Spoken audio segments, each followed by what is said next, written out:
Bonjour les amis, bienvenue sur le podcast du site commentphotographier.com. Alors aujourd'hui, dans cette série de podcasts, nous allons parler de quelles sont les solutions qui s'offrent à nous pour réduire les risques de flou sur nos images. Comment est-ce qu'on peut faire pour mettre toutes les chances de notre côté pour avoir nos photos nettes au maximum. Alors on va voir ça en plusieurs podcasts parce que je ne veux pas non plus que les podcasts durent trop longtemps. Donc aujourd'hui, nous allons voir quelles sont les possibilités que l'on a pour faire des photos nettes au maximum, pour éviter tous les écueils. Alors je sais que quand on est débutant, souvent on va être confronté à des photos qui ne sont pas toujours très nettes. Et on se pose souvent la question d'où ça vient. À chaque fois, qu'est-ce qui s'est passé? Alors rassurez-vous, tous les photographes sont passés par là, moi le premier. Alors, le flou de bouger, c'est un gros problème. Alors le flou de bouger, ça peut être un flou de bouger de l'appareil, un flou de bouger du photographe ou un flou de bouger du sujet. Donc vous voyez qu'on a différentes possibilités. Et comme on a différentes possibilités, eh bien on a différentes solutions.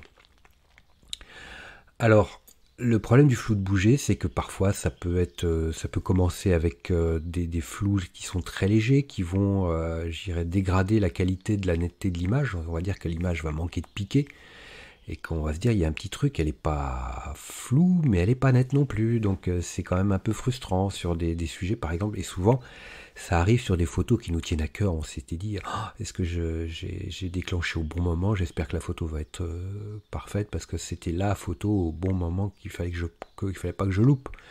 Et malheureusement, c'est là que on s'est fait surprendre, ça a bougé trop vite et on s'est fait avoir. On va commencer par les bases pour réduire les risques de flou de bouger. Alors, le flou de bouger, ça peut provenir de beaucoup de choses. Donc tous les appareils photo, quand on les tient à la main, on risque les mouvements. C'est soit nous, avec l'appareil photo, on n'est pas stable, donc le flou de bouger du photographe, de l'appareil photo, ou bien on a une vitesse, un temps de pause qui est trop lent. C'est-à-dire que l'appareil photo va ouvrir son obturateur, et entre le moment où il va l'ouvrir et il va le refermer, nous on aura bougé. Ce qui va occasionner un flou de bouger au niveau de notre image. Alors, si on tient l'appareil photo entre nos mains et que l'on n'est pas assez stable, pourquoi? Parce que quand on tient l'appareil photo avec nos mains, on est dans un espace tridimensionnel. Donc l'appareil photo, on peut bouger avant, arrière, en haut, en bas, à gauche, à droite. Donc on est vraiment dans un univers instable. Alors, ça, c'est vraiment, ça fait partie des problématiques majeures quand on fait de la photo. Donc, éviter les tremblements. Et c'est d'autant plus vrai, par exemple, quand on regarde dans une paire de jumelles. Par exemple, quand vous regardez dans une paire de jumelles, ça tremblote énormément. Parce qu'on est sur une focale longue, donc c'est-à-dire qu'on va les regarder très loin, et que ça va accentuer. Plus on a une focale longue, plus on va accentuer les risques de tremblement, de flou de bouger, de mouvement. On va voir dans ce podcast quelles sont les méthodes, quelles sont les techniques qui s'offrent à nous pour justement réduire tous ces risques et obtenir enfin des photos qui soient techniquement irréprochables et qu'on puisse profiter de photos parfaitement nettes sans se prendre le chou et sans s'angoisser du résultat de nos prises de vue. Et bien souvent, flou de bouger avec un appareil photo instable, qu'est-ce que l'on va faire? On va faire attention à notre posture. Et d'un point de vue humain et d'un point de vue technique, on va faire attention à notre vitesse. Voilà un peu les deux pierres, les deux pierres angulaires, les deux pieds de la technique, c'est-à-dire que il va falloir stabiliser l'appareil photo, soit par le photographe, soit par un trépied, et en même temps avoir une vitesse adaptée au mouvement du photographe. Et également ne pas oublier les mouvements du sujet. Parce que si on fait attention de bien se stabiliser en tant que photographe, si on a une vitesse trop lente, on peut avoir un sujet qui est mobile et qui nous occasionne des photos floues également. Alors aujourd'hui, nous allons aborder une première solution pour éviter le flou de bouger. C'est au niveau de la vitesse d'obturation. Le temps de pause. Donc comment est-ce qu'on va régler notre appareil photo pour éviter les flous de bouger? Alors plus notre temps de pause sera rapide, et moins on risque de flou de bouger au niveau de notre photo. Parce que si on a un temps de pause très rapide, bah, le mouvement du photographe va être imperceptible sur l'image, mais vraiment imperceptible. Donc, ça fait partie des solutions majeures pour éviter les problématiques de flou de bouger. Quand on fait des prises de vue, quand on est un photographe débutant, on ne fait pas toujours attention à nos réglages. Et parfois, en fonction du mode de prise de vue que l'on va utiliser, on va se retrouver avec des vitesses un peu lentes. Et la difficulté, c'est de dire en dessous quelle vitesse je ne dois pas descendre. Parce que la vitesse trop lente, elle va dépendre de différents facteurs. Première chose, elle va dépendre du mouvement du photographe, je suis d'accord, la stabilisation de l'appareil photo, on en a parlé tout à l'heure. Mais elle dépend également du sujet. Si vous avez un sujet qui bouge, la vitesse, elle va dépendre de la dynamique du sujet. Si vous avez un enfant qui fait du vélo, ou si vous avez une Formule 1 qui passe, on a deux sujets qui bougent, mais pas de la même manière, et pas de avec la même vitesse. Donc c'est là où on peut avoir un flou de bouger avec une Formule 1 au millième de seconde. Et un enfant qui passe à vélo, on peut avoir un flou de bouger à 250e de seconde. Donc c'est là où après, la difficulté, c'est qu'il n'y a pas de vitesse pré-réglée, on va dire, qui va résoudre le problème systématiquement pour tous les cas. Donc c'est là où il faut faire des tests, il faut évaluer. Grosso modo, la vitesse, elle va également dépendre de la stabilisation de l'appareil photo, de la stabilisation de l'objectif que l'on va utiliser. Parce que maintenant il y a des systèmes de stabilisation intégrés dans le matériel. Si on a ça ou pas, ça va dépendre de ça. Ça va dépendre également de votre capacité à être bien positionné et immobile. La vitesse va dépendre de tout ça.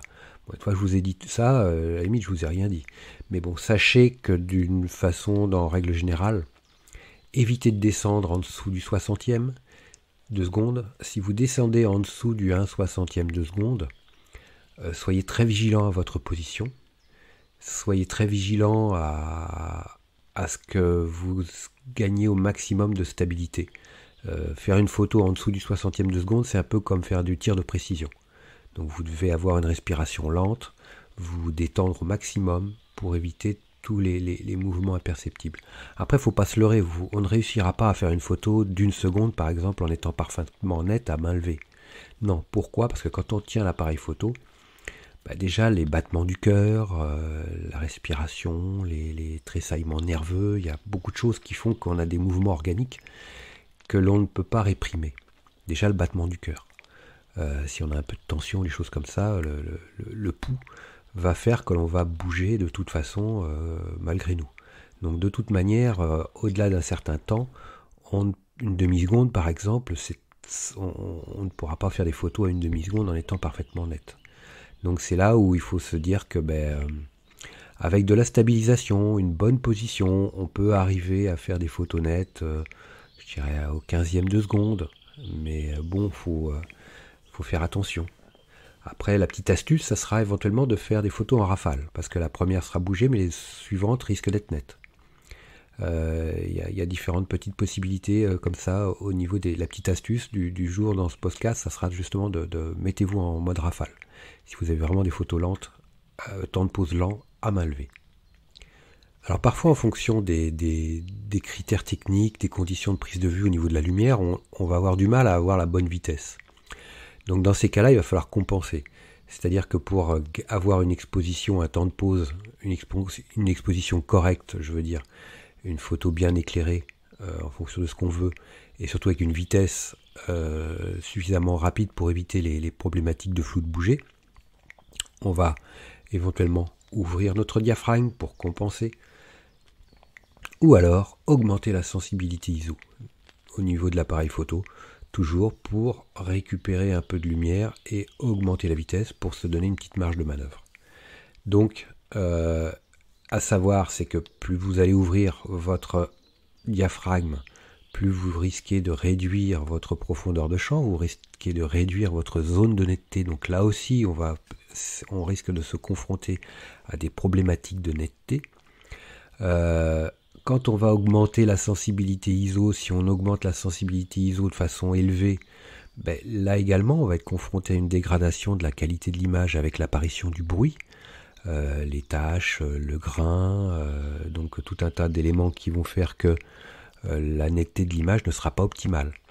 Donc, c'est là à un moment donné, vous voyez qu'il n'y a pas de solution miracle. Si vous voulez vous garantir des images parfaitement nettes, commencez déjà également à faire attention à ce que vous ayez une lumière suffisante. Parce que si vous voulez des photos parfaitement nettes avec des sujets difficiles, c'est-à-dire des sujets qui bougent, si vous voulez faire des photos le soir quand on manque de lumière, ne vous attendez pas à des miracles. Quand on manque de lumière et que vous voulez figer des sujets qui sont très dynamiques, il va falloir ouvrir le diaphragme, il va falloir monter la sensibilité ISO. Donc tout va être réuni pour dégrader la qualité de l'image. Après, si vous voulez à tout prix avoir une image, vous agissez en connaissance de cause. Donc il ne faudra pas être tatillon sur la netteté de l'image parce que vous savez que de par la nécessité du sujet et de votre volonté, vous allez taper sur la qualité de l'image et que vous allez devoir vous contenter de ce que va vous donner l'appareil photo. Voilà les amis. Dernière petite chose avant de se quitter, si ce n'est pas déjà fait, je vous encourage à faire partie de ma liste de contacts pour bénéficier de conseils quotidiens, d'astuces photographiques, de choses vraiment utiles et intéressantes à connaître, à savoir, ou à se faire rafraîchir la mémoire sur certains sujets. Il y a toujours un intérêt à avoir un petit lien entre nous au niveau quotidien. Il y a aussi quelques réclames commerciales, je dirais, de temps en temps. Voilà, donc n'hésitez pas à aller voir sur les formulaires du site comment-photographier.com. Vous en avez sur les articles au niveau de la colonne de droite ou autrement en bas d'article, vous avez des formulaires un peu partout et vous pourrez comme ça ainsi faire partie de la liste de contacts. Autre chose également, actuellement il y a 50% de réduction sur toutes les formations du site commentphotographier.com. Donc vous allez sur le site commentphotographier.com et vous allez sur la page formation tout simplement, ou alors comment-photographier.com/formation photo. Mais allez sur le site, ça sera beaucoup plus simple. Donc vous avez 50% avec le code 5050 en chiffre arabe et vous pourrez bénéficier de toutes les formations à moitié prix. Vous avez une quarantaine de formations sur la photo de paysage, vous avez des formations sur le portrait, vous avez des formations sur les photos d'enfance, sur les photos flash, sur la photo culinaire, j'en passe et des meilleurs les amis. Donc ne vous privez pas, c'est actuellement avec le code promo 50 50%. Voilà les amis, merci d'avoir écouté ce podcast et puis je vous donne rendez-vous pour la suite au niveau de la stabilisation de l'image.